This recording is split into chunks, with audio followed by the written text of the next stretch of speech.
best thing that's happened to me in a long time. That is so cool. You guys rock. Okay, I'm staying. I'm just going to work for Market Source. And you guys have any openings? Maybe a few? Maybe a few coming up? Hi, Team Market Source. Woo-hoo. We are going to have the best adventure day. But first, I have to say congratulations. I mean, this Target Mobile Services partnership, that's very cool. You made it to the top of yet another mountain. Give yourselves a hand. Woo! Very cool. Awesome, awesome. Now, if I know you fabulous high achievers at all, and I think I do, I know you're not just going to sit on top of that mountain and enjoy the view, are you? Well, maybe just for this afternoon. But then you're already going to be scanning your horizon for that next highest peak to climb, pushing it to the limit, right? Time and time again, always scanning the horizon for the next highest peak to climb in pursuit of your personal goals, your professional goals, implementing this program, all kinds of things that you have that you want to do in your life. So in honor of that perpetual journey, not just from good to great, but from great to exceptional in everything you do, I'm honored to share with you what I've learned from some of the world's greatest extreme teammates about what it takes to get to the top of that next highest peak. Time and time again, no matter how difficult the challenge or no matter how big the climb. So what's the secret? Well, the higher you get on any mountain, the bigger the goal. What happens to the terrain? Gets steeper, right? Exactly. So your continued success isn't just a matter of trying harder, because God knows everybody in this room is trying hard. You know, it's not going to be a matter of climbing up personally. It's going to be a matter of reaching out and creating true human synergy with your teammates. So what the heck is human synergy, and how's it different than regular old garden variety teamwork? Well, human synergy is what makes us better together than any of us could ever be alone. And probably Vince Lombardi described it best when he said, the secret is to play less as an individual and more as a team. As a coach, I play not my 11 best, but my best 11. Anybody here who follows sports knows that, right? So many times we've tried to throw superstars onto a team together, and the outcomes aren't great. The greatest outcomes are achieved by the greatest teammates, not the greatest individuals. My teammates and I discovered our best 11 moment in the last place you want to look for anything on earth, and that's the jungle of Borneo. You guys saw the clip with the leeches? Good times. Good times. Well, that's where our team won this ridiculous race called the Eco Challenge. We weren't one of the teams picked to win. That was the most interesting part. We weren't even on the sheets for the media. In fact, we were just above average athletes. We had never raced together before. We were from different parts of the country. But somehow, as we made our way those 6 nonstop days and nights through the jungle, we realized that we had something pretty special as a team. We, checkpoint by checkpoint, our outcomes were so much greater than the sum of our individual strengths. And unlike the other teams, we weren't just walking side by side next to each other towards the finish line. We were figuratively and literally carrying each other every step of the way. And when we had won the World Championships, the biggest race in the sport, we realized that we had a formula, not just for winning ridiculous, silly adventure races, but for tackling any difficult challenge in our lives. We had kind of stumbled upon how winning works. So today I want to share with you how winning works in the most fun way I know how, and that's using some examples from the sport of adventure racing. Anybody here ever heard of adventure racing, by the way? Bueller? Okay, wow, that's a lot, actually. Yay, we must have a lot of athletes in this group. I love it. Usually it's kind of like half a hand that goes up. Oh, no, I haven't. But adventure racing for the uninitiated, and then I'll tell you why we use it, because this is certainly not about extreme sports, because I know 95% of you could not be less interested. And friends don't let friends adventure race. But here's the sport, and I'll tell you why we use it as an analogy for our business lives. It was invented by a crazy Frenchman in the late 80s, and his concept was to mimic the Whitbread round-the-world sailing race on land. So you have small teams. You have to have 4 or 5 people on each team, and you have to have 1 man and 1 woman. They plunk you in the middle of the most remote place they can find in the galaxy, hand you a set of maps and a compass, and say you have to make it through these 30 to 40 checkpoints, totally remote. Whoever gets there first wins. And it's all non-motorized transportation. So it's mountain biking, kayaking, whitewater rafting, all man-powered transportation to get from start to finish. And here are the 2 kickers. You have to stay within 50 yards of one another from start to finish. So you all travel as a team. It's completely nonstop. And there's hardly anybody in our lives that we want to spend 6 days with 50 yards from, truthfully. And we also can't finish without any of our teammates. If you lose one person along the way, you're disqualified. So based on these rules, we've all become de facto PhDs in elevating and inspiring a team to a very difficult finish line, because we could not finish without each other. And the key to the whole thing was caring about every single person on the team as much as you cared about yourself. And that's what we learned in that race. So how many people here want to be an adventure racer when you grow up? Not even one. Very smart people. All right, the reason we use this as a model, I realize nobody wants to be an adventure racer, but tell me if in the description of it, you wouldn't think that I was a new hire here at Market Source. Okay, so what I do is I have small teams of men and women, and we're trying to make it through a seemingly endless series of checkpoints in pursuit of a nearly impossible goal against extreme time pressures and constantly changing market conditions and with the goal of doing it better than anybody else in the industry. Welcome, Market Source Adventure Racing Team. All right, so let's take a look at a few of those essential elements that allow ordinary people to accomplish truly extraordinary things together. And there are 8 of them. It's an acronym for teamwork. And today I'm going to give you the highlight reel.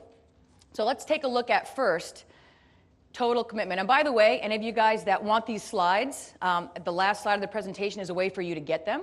So if you want to take it back to your friends or family, some people want to share it with their kids, or some cool quotes in it, there's a way for you to get them at the end in the final slide. So let's take a look first at total commitment.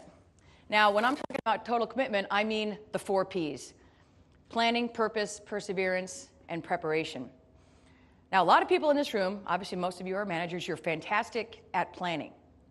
And we're fine with these long-term goals. The higher you are up in the organization, the further you're very accepting of long-term goals. But the people that work for us need the little checkpoints. People need those ways to feel successful, weekly, monthly, whatever that may be. Anybody here a runner?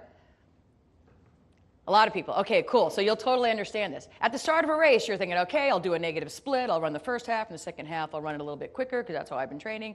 You know, you have all this stuff going on in your head about what you want to do, and you have these long-term goals, and then it starts sucking at some point, right? About mile 18 of a marathon, all of a sudden you're like, if I can just make it to that next crack, my life will be good again. So the harder something is, the more you need those short-term goals and giving that to your team. Your sense of purpose, why you do what you do.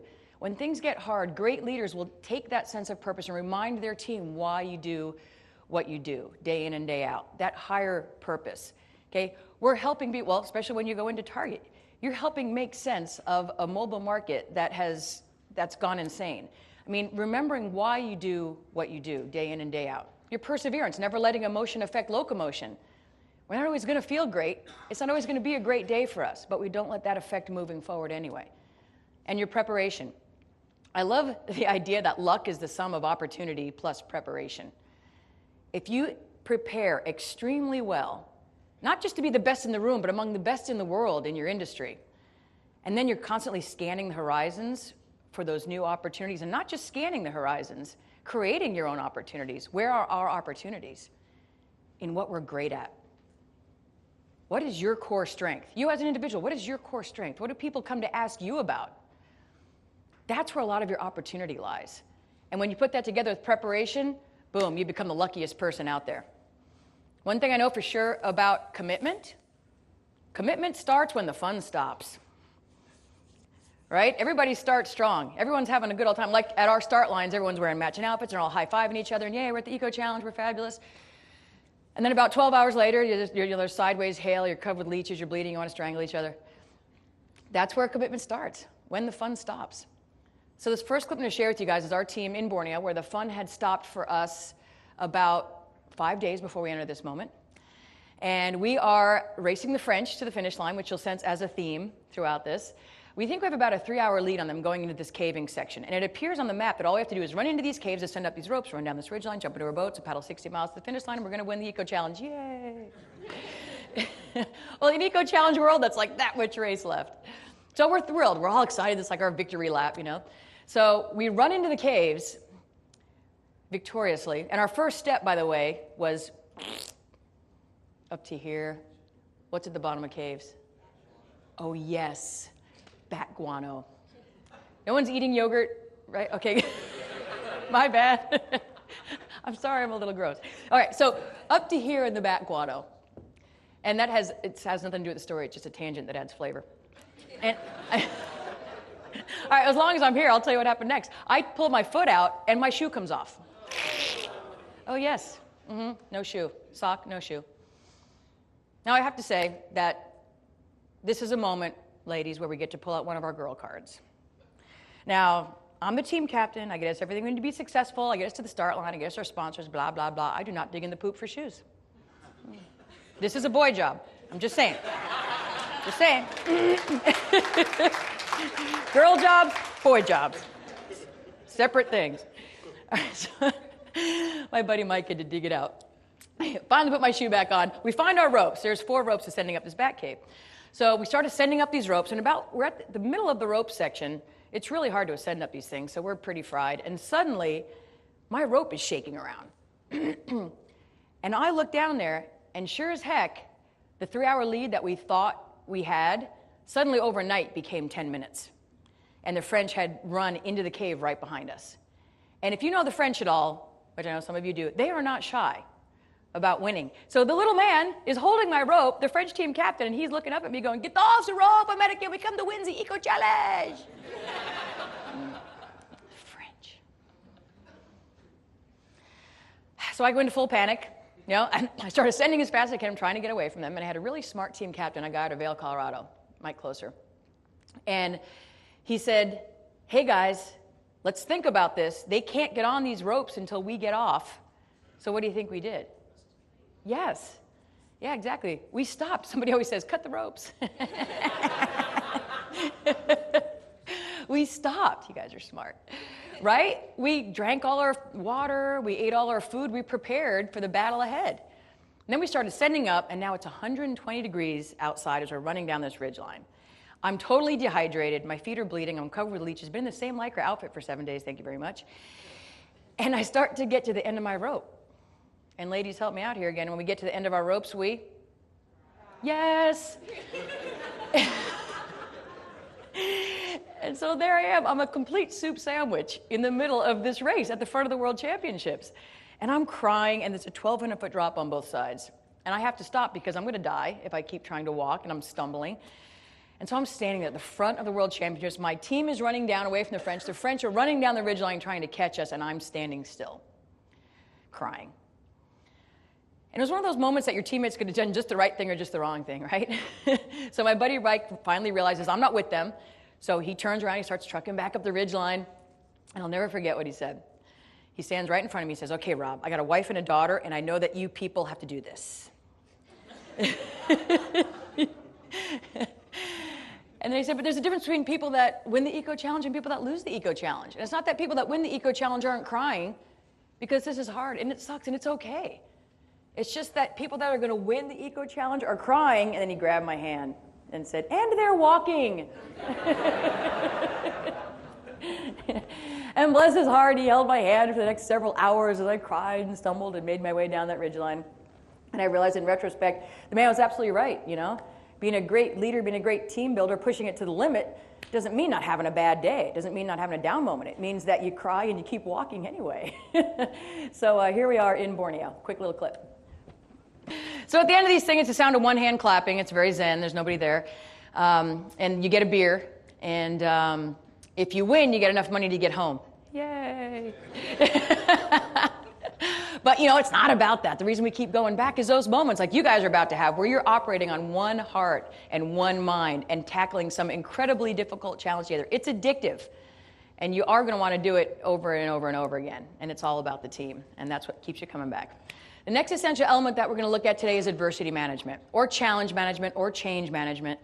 Because we all know that no matter how much we try, no matter how well we plan, a journey of 1,000 miles sometimes ends very, very badly. Still cracks me up. Some days we're the bear, right? We got salmon jumping in our mouths. Some days we're the salmon. So how do great leaders handle those salmon days? Well, a lot of it is your attitude and what you inspire with your team. Are you a manager that talks in challenges or roadblocks? Always communicating to your team, like when something's tough, like, "Hey guys, we got a challenge here." Because when someone says we got a challenge, what does that make you want to do? It makes you want to rise to the occasion, right? It's like, oh, a challenge. Okay, that's something inspiring. But when you're the person that constantly has that mindset, "Oh, guys, we're screwed. It's done." Boom, all of a sudden brainstorming is shut down. So allow people to rise to that challenge. Speak in challenges versus roadblocks. And great leaders are also people that are ruled by the hope of success versus the fear of failure. This takes you to two very different locations, doesn't it? When you're faced with a difficult challenge, is your mind saying, I gotta hold position, I gotta not fail? Or is your mind saying, what's it gonna take to succeed? What's it gonna take to implement this? What's it gonna take to win? Versus simply hold position and not lose. Now, I learned about this the hard way from my buddy Ian. The first time I raced with the best team in the world in the Raid Gauloise in Ecuador. We were racing the French, yay, once again. And it was 9 days for the win. It was the most ridiculous race in adventure racing history, on top of having to climb to 19,700 feet on day 3 of this 9-day nonstop adventure race. So we're all completely destroyed. We were neck and neck with the French the entire time from the start of the race. Near the end on day 6, we jump in our whitewater rafts, they jump in their whitewater rafts, and we're all paddling like fools, and I was fear of failure person. So where do you think my focus was? On our competitors, right? Behind us. So I would paddle, paddle, paddle, and turn around, and paddle, paddle, paddle, and turn around. I did this hundreds of times. Until my buddy Ian was so annoyed, the guy sitting behind me steering the boat, he was so annoyed by where my focus was, that it was behind us, that on about the 175th time I turned around, he threw his paddle down in the boat, and now no one's steering in the whitewater, which is great. And he grabbed the top of my head, which was facing him, and he spun it back around to face forwards. And he leaned over, and in my ear, he said, winning is that way. Means a lot more to me now than it did then.